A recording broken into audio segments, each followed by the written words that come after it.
people are saying like demand is far less, we're still experiencing multiple offers. We had a house a couple weeks ago, 9 offers, $100,000 over list price. We've got some interesting and exciting things to chat about at the end, or if you want to swipe through to that, I'll give you kind of the Cliff Notes version of what's happening, what you need to know, and how it affects you. So the Metro Atlanta market update, here are the stats. In August, the average sales price was $475,191.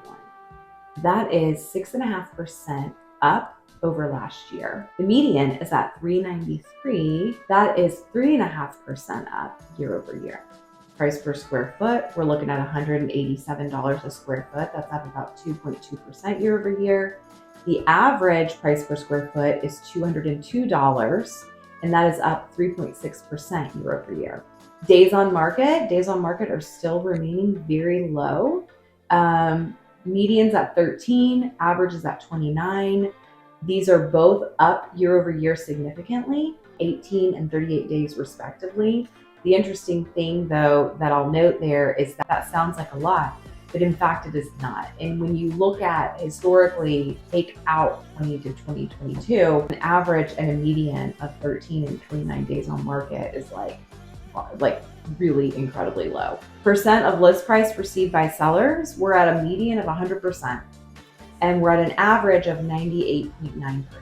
Now, those are all very strong stats, super strong stats. If you listen to the news or read the headlines, you would wonder, or you might assume that the market is terrible, that it's a terrible time to sell, it's a terrible time to buy, it's a terrible time to do all of that. The truth is that in our hyper-local and very nuanced market, the real estate market is still very strong, and it's a great time to do a lot of those things if it's the right time for you in your particular situation. So in Atlanta last month, we had 9,984 new listings hit the market. The total number of homes for sale was at 16,435. The total number of houses that went pending was at 6,418. And the total closed units was at 7,115. All of those numbers are down over last year. So we are anywhere between 13 to 20% lower than August of 2022. And we're sitting right now at 2.5 months of supply. 2.5 months of supply is a seller's market. What's super interesting is that if we look at historical data, especially in Atlanta, and what I've studied through the years is that we tend to have a fairly seasonal market. Prices are really kind of at their lowest point, like December, January, February, and they start to ramp up March, April, May, June. June, July are usually like the highest point of prices, sales prices, and then they start to kind of come back down through the end of the year. We see this kind of bell curve every year. If we take out years 2020 to 2023, that bell curve has usually been pretty strong. Because we're getting back to more of a normalized market right now, that bell curve has kind of started to come back into play. What's super interesting is that August did not follow that curve. In fact, August pricing was up about a full percent over July pricing. So July pricing started to come back down. Rates also increased to the highest levels that we've seen since the early 2000s. And what happened? People still bought, people still sold, and prices still increased. Now, let me tell you why that might be a factor. One is, while demand has decreased because the amount of buyers that are able to buy is less, the amount of listings coming on the market is also far less. As I said, last month we had 9,984 new listings. That's 15% lower than what we had last August. And that was even a really tight inventory market. So if you think about it that way, the crazy market that we saw in 2020 where we had just insane amounts of sales happening, there was huge demand, but we also had a lot of listings, more listings on the market. It was not enough inventory to keep up with that demand, which is why this pricing thing shot up. However, that's kind of still happening.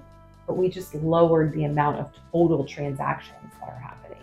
So we still have this pool of buyers that is out there and wants to buy and transact. We have less listings because people are locked in. They don't want to give up their super low interest rate and pay, triple or quadruple the amount of money that they're paying every month to get something, halfway decent. They're also just not seeing a lot of options out there because inventory is still so low. All that to say, the market is super nuanced. It is very different across the board. I can have two houses on the same street in the same neighborhood. One's going to perform like hotcakes and one might sit there for a long time. And why is that? It just depends on the particular house and situation.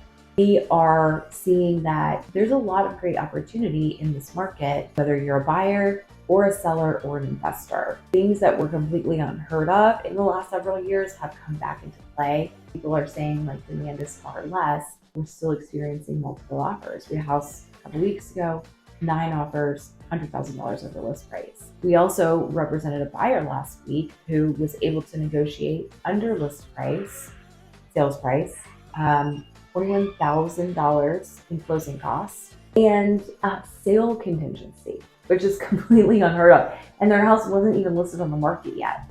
So, there's endless opportunities out there. It's just a matter of finding the right person who can help really understand what your particular situation and needs are, and then who studies the market, knows the market, understands the numbers and the nuances in order to be able to navigate you through that and have the best strategy to come out on the other side winning. And that's what we're here for. So if you have any questions about any of that, want to talk through it more, we're your girls. Hit us up, hunthometeam.com. Follow us on all the portals at Hunt Home Team. I'd love to hear what your thoughts and theories are about this interesting and exciting market. Drop us some comments below, like, subscribe, do all the things. We love you. Thanks for being here.